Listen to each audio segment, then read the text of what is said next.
Φοβήθηκα μην μου πάρετε μερικά λεπτά. Ναι. Αν ξεπεράσω τον χρόνο θα μου το πείτε. Όχι.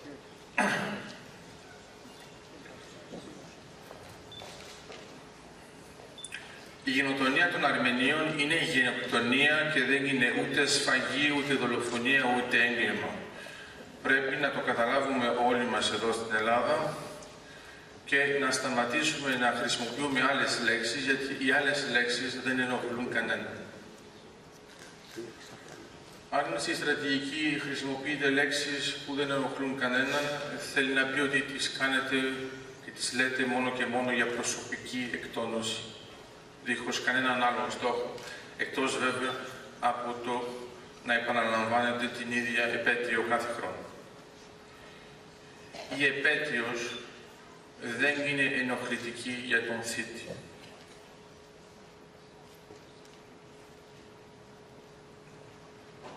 Όταν δεν κάνουμε λοιπόν πράξεις ενοχλητικές, δεν έχουν νόημα στο θέμα της αναγνώρισης των γενοκτονιών.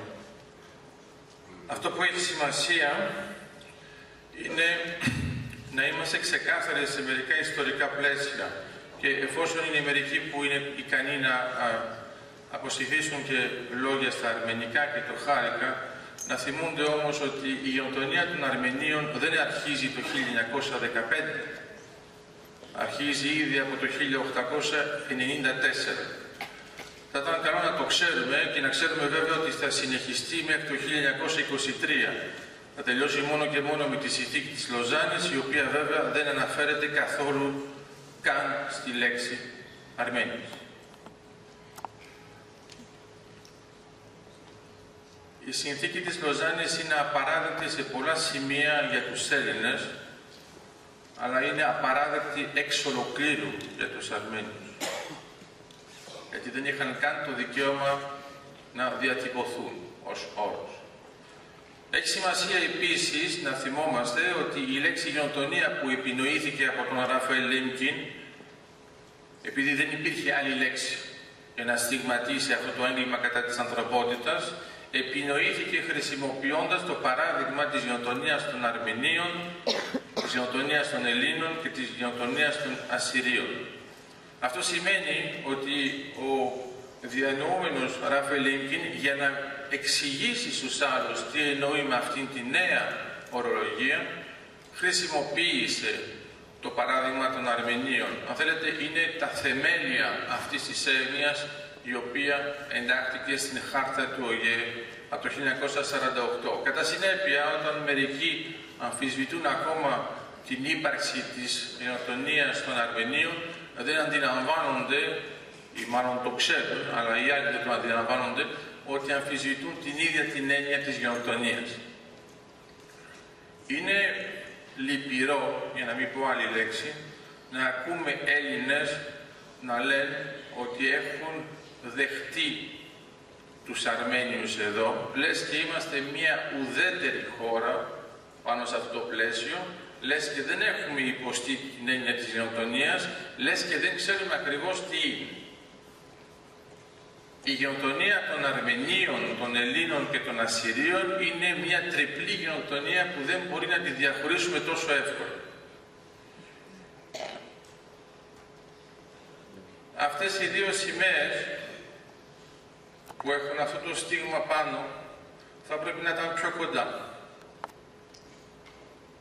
Όχι μόνο να τις βάζουμε εδώ επειδή υπάρχει το τυπικό, γιατί το τυπικό δεν αρκεί. Θα πρέπει να υπάρχουν και συμφωνίες μεταξύ των κρατών και να υποστηρίζουν αυτά τα κράτη το ένα το άλλο. Είναι καλό να μιλάμε για ανθρώπινα δικαιώματα, αλλά ξέρετε, όταν ακούμε πολιτικούς να μιλάνε για ανθρώπινα δικαιώματα, είναι ότι συνήθως δεν κάνουν τίποτα άλλο από το να το λένε. Γιατί τα ανθρώπινα δικαιώματα για τον πολιτικό δεν είναι πρόγραμμα. Όπως το είπε η Ράνια πολύ σωστά στην εισήγηση, η γενοκτονία των Αρμενίων έχει περισσότερες από όλες τις αναγνωρίσεις που υπάρχουν, εκτός βέβαια από τη γενοκτονία των Εβραίων, η οποία είναι επίσημα αναγνωρισμένη από όλους. Για ποιο λόγο? Για έναν πολύ απλό. Είναι ότι η Αρμενία δεν είχε κράτος. Για τόσα χρόνια όλη η δουλειά έγινε μόνο και μόνο από τους ίδιους τους Αρμένιους, χωρίς να βασίζονται σε καμία πρωτοβουλία από το κράτος της Αρμενίας, το οποίο ήταν ενταγμένο μέσα σε ένα πλαίσιο που δεν του έδινε τη δυνατότητα να εκφραστεί. Το βλέπετε ήδη από τη συνθήκη Κάρτς του 1921. Τι θέλω να πω με αυτό? Είναι μερικοί από εσάς που περιμένουν τα πάντα από το κράτος και τους πολιτικούς και ξεχνούν ότι το κράτος και η πολιτική δημιουργούνται από τους πολίτες. Αν υπάρχουν άνθρωποι οι οποίοι μπορούν να παράγουν έναν αγώνα και θέλουν να πάρουν μια θεσμική θέση, ας το κάνουν, είναι καλό και θα τους βοηθήσουμε. Αν χρησιμοποιούν τη θεσμική θέση για να μας εξηγήσουν ότι έχουν διπλωματικά προβλήματα όταν μιλάμε για την γενοκτονία των Αρμενίων, δεν είναι ανάγκη να μας απασχολούν περισσότερο. Μην νομίζετε ότι το θέμα της αναγνώρισης γενοκτονίας είναι το στίγμα, αν θέλετε, της αρμενικότητας. Η αναγνώριση της γενοκτονίας είναι μόνο και μόνο το πρώτο στάδιο της διαδικασίας διόρθωσης. Το πρώτο, το αρχικό. Υπάρχει βέβαια και η ποινικοποίηση της άρνησης. Είμαστε ακόμα πολύ μακριά σε αυτόν τον τομέα στην Ελλάδα. Για ποιο λόγο? Γιατί στην Ελλάδα θεωρούμε ότι πρέπει να υπάρχει πάντοτε ελεύθερη έκφραση για όλα, από όλους, για οποιοδήποτε θέμα. Αυτό το ονομάζουμε ελευθερία, ενώ στην πραγματικότητα είναι μια έλλειψη και μια νοητική καθυστέρηση, για να μην πω υστέρηση, διότι στην πραγματικότητα αυτό που λέει μια γενοκτονία είναι πώς χαρακτηρίζουμε την ανθρωπότητα. Δεν μπορούμε να αφήνουμε τους άλλους να βρίζουν την ανθρωπότητα, να γενοκτονούν και μετά στη συνέχεια να λένε ότι δεν υπάρχει καν γενοκτονία, γιατί ξέρετε είναι κάτι το πολύ φυσιολογικό για τον γενοκτόνο, την ώρα που διαπράττει τη γενοκτονία προσπαθεί να την σβήσει. Γιατί? Γιατί όταν τη σβήνεται δεν υπάρχουν θύματα, εφόσον δεν υπάρχουν θύματα δεν υπάρχουν θύτες. Κατά συνέπεια, για ποιο πράγμα υπάρχει κατηγορία. Στην πραγματικότητα η αρμενικότητα είναι αυτό το στίγμα της ανθρωπότητας που μας απέδειξε ότι μπορούμε να είμαστε ακόμα εδώ, οι Αρμένοι είναι ακόμα εδώ. Ο Μινάς είναι ακόμα εδώ και μπορεί να πει στα αρμενικά ό,τι και να θέλει να πει με το αρμενικό ύφος, χωρίς να μπορεί να του πει οποιοσδήποτε γενοκτόνος τίποτα. Αυτό είναι κάτι το πολύ σημαντικό, γιατί στην πραγματικότητα οι Αρμένοι εξηγούν σε όλους τους λαούς του κόσμου ότι ακόμα και οι χειρότεροι γενοκτόνοι δεν κάνουν καλά τη δουλειά τους. Δεν τα κατάφεραν. Είμαστε ακόμα εδώ. Και θα είμαστε ακόμα εδώ όσο θα υπάρχει αυτό το έγκλημα, για να υπάρχουν μάρτυρες, για να υπάρχουν κατηγορούμενοι και να υπάρχουν δικαστές. Διότι η ανθρωπότητα δεν μπορεί να αποδεχτεί μια γενοκτονία, γιατί η γενοκτονία είναι μια μορφή αυτοκτονίας για την ανθρωπότητα. Δεν το συνειδητοποιούμε και γι' αυτό έχουμε την ιδέα ότι αφορά μόνο τους άλλους λαούς. Και δεν καταλαβαίνουμε ότι αυτοί οι άλλοι λαοί ανήκουν στην ανθρωπότητα. Δεν αφορά τους λαούς, αφορά το θεσμικό σύστημα. Η γενοκτονία είναι μια συστηματική καταστροφή. Αυτό που είναι το χειρότερο στην γενοκτονία δεν είναι η καταστροφή, είναι το συστηματικό. Συστηματικό θέλει να πει ότι είναι προπλεττημένο. Δεν είναι απλώς ένα έγκλημα, είναι ένα έγκλημα κατά της ανθρωπότητας. Άρα στην έκφραση έγκλημα κατά της ανθρωπότητας, το πιο σημαντικό είναι κατά της ανθρωπότητας. Αυτό που αποδεικνύουν με την ύπαρξή τους οι Αρμένοι και με τα αποτελέσματα που έχουν στον τομέα των αναγνωρίσεων, γιατί είναι το παράδειγμα για τους άλλους τους λαούς, είναι η αιχμή του δώρατος, είναι ότι μπορεί να είσαι ένας μικρός λαός, αν όμως έχεις μια στρατηγική, μπορεί όχι μόνο να αντισταθείς, αλλά μπορείς να έχεις και αποτελέσματα που ενοχλούν τον θήτη. Νομίζω ότι μιλάμε πολύ συχνά για την γενοκτονία των Αρμενίων χωρίς να αντιλαμβανόμαστε ακριβώς τι είναι. Θα ήθελα να σας δώσω ένα παράδειγμα, ξέρω ότι θα ενοχλήσει ακόμα και τη γυναίκα μου, αλλά τουλάχιστον θα είναι πιο χειροπιαστό για όλους τους Έλληνες. Το 2007 καήκαν ελιές στην Ελλάδα. 3 εκατομμύρια. Όλοι έχετε εικόνες. Πάρτε λοιπόν μόνο 1,5 εκατομμύρια ελιές, φανταστείτε λοιπόν τώρα ότι καίνε. Και αντί να έχετε ελιές, βάλτε ανθρώπους. Για κάθε κορμό έναν άνθρωπο. Είναι μερικοί από εσάς που δεν τους ενοχλεί ακόμα, αλλά δεν έχουν καταλάβει το σημαντικό, το συστηματικό. Γιατί η φωτιά, ακόμα και η φωτιά, δεν επιλέγει τον στόχο της και εξαπλώνεται.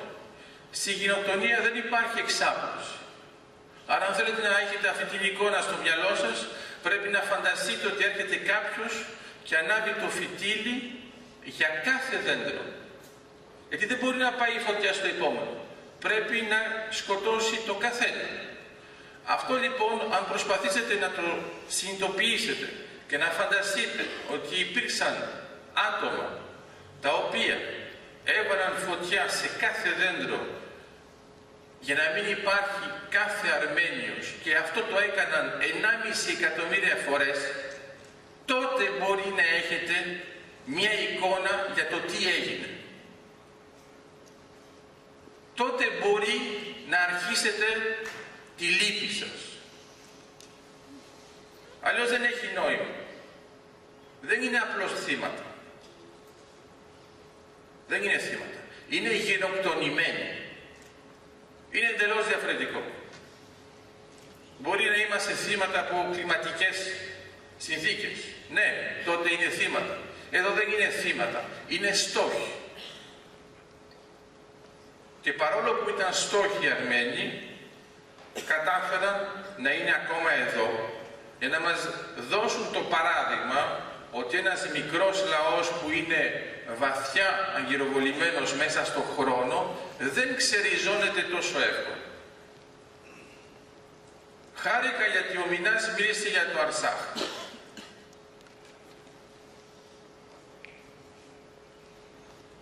Τώρα προσπαθούν μερικοί κύκλοι να μας εξηγήσουν ότι θα ήταν καλό να παίξουμε πάνω στο θέμα της γενοκτονίας και του Αρσάχ ως αντάλλαγμα. Μου δίνεις αυτό, σου δίνω αυτό. Είναι απαράδεκτο. Το Αρσάχ θα παραμείνει ελεύθερο. Η γενοκτονία θα αναγνωριστεί. Θέλουν, δεν θέλουν. Επειδή εμείς το θέλουμε. Γιατί υπάρχει μια μεγάλη διαφορά. Όταν είσαι απόγονος από θύτες, δεν έχεις τίποτα που σε τιμά. Όταν είσαι απόγονος από γενοκτονημένος, η ύπαρξή σου είναι μια αντίσταση. Η ύπαρξή σου, μόνο και μόνο ότι υπάρχεις, είσαι ήδη αντιστασιακός. Οι Αρμένοι, ακόμα και οι πιο αραγιάδες, είναι αντιστασιακοί. Επειδή υπάρχει. Δεν μπορούν καν να κάνουν αλλιώς. Οι Αρμένοι έχουν μια άλλη παράδοση. Όταν τιμούν τους νεκρούς τους, χρησιμοποιούν το χασκά, τον πέτρινο σταυρό. Εγώ όταν μιλάω με τους φίλους μου τους Αρμένιους, που μπορεί, όπως λέει ο Βίρονας, να είναι ο τρόπος για να μιλήσει με τον Θεό, και μάλλον για αυτό το λόγο είναι τόσο δύσκολη αυτή η γλώσσα, τους φαντάζομαι ζωντανούς σταυρούς. οι οποίοι στο τέλος της ζωής τους θα μετατραπούν σε χασκάρ. Είναι μια πολύ σπάνια ιδιότητα. Δεν την έχει οποιοσδήποτε λαός. Οι πέτρινοι σταυροί, για να καταλάβετε όλοι σας, αν δεν τους έχετε δει, αλλά υπάρχει ακόμα και στο πρόγραμμα, γι' αυτό μου άγγιξε, είναι όλοι διαφορετικοί. Ο καθένας είναι διαφορετικός. Και αυτό που είναι απίστευτο που αποδεικνύουν οι Αρμένοι με αυτόν τον τρόπο είναι ότι είναι όλοι με έναν σταυρό, είναι όλοι οι σταυροί διαφορετικοί, επειδή είναι ο ίδιος ο λαός. Μπορεί αυτό να σας φαίνεται μια μεταφορά ποιητική. Πρέπει να θυμάστε όμως ότι ακόμα και το 2006 το μόνο που βρήκαν να κάνουν είναι να καταστρέψουν τα χασκάρ που υπάρχουν εδώ και αιώνες για να σκοτώσουν ακόμα και τους τάφους. Άμα το σκεφτείτε είναι απίστευτο, γιατί μπορείτε να δικαιολογήσετε ένα έγκλημα, γιατί μπορείτε να πείτε ο άλλος νευρίασε. Πώς όμως να δικαιολογήσετε ένα έγκλημα κατά τον νεκρό? Πώς να δικαιολογήσετε ότι καταστρέφετε τον σταυρό? Υπάρχει μόνο μία δικαιολογία. Είναι ότι υπάρχει παρόλα αυτά που κάνατε. Στο Αρσάχ λοιπόν υπάρχει ένα σύμβολο, παπίκ και τατίκ, ο παππούς και η γιαγιά, και είναι τα κεφάλια τους. Η γιαγιά είναι έτσι. Και έτσι βέβαια. Αυτό έχει αλλάξει, ξέρετε. Τώρα μιλάτε. Και είναι και ο παππούς δίπλα. Η ιδέα αυτού του αγάλματος είναι πολύ απλή. Δείχνουν στον άλλον ότι εμείς είμαστε μέσα στη γη μας μέχρι εδώ. Αν θέλετε να καταπατήσετε αυτή τη γη, θα πρέπει να μας ξεριζώσετε. Γιατί ανήκουμε σε αυτή τη γη όπως αυτή η γη μας ανήκει. Αυτά τα σύμβολα πρέπει να τα έχουμε μέσα μας, γιατί όπως οι Αρμένοι χρησιμοποιούν σύμβολα που έχουμε εμείς στην Ελλάδα, όπως είναι ο Λεωνίδας, πρέπει και εμείς να βλέπουμε ποια σύμβολα έχουν σε αυτή την αντίσταση.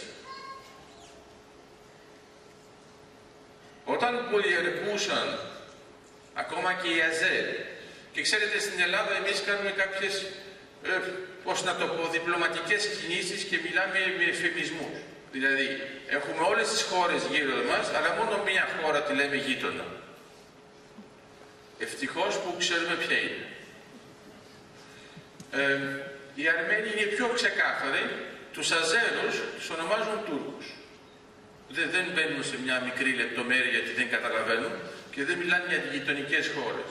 Όταν λοιπόν πολιορκούσαν οι Αζέροι ένα χωριό και κατάστρεφαν συνεχώς τις σκεπές, όταν ζήτησαν οι Αρμένοι από τους χωρικούς τι θέλετε, το μόνο που ζήτησαν είναι σκεπές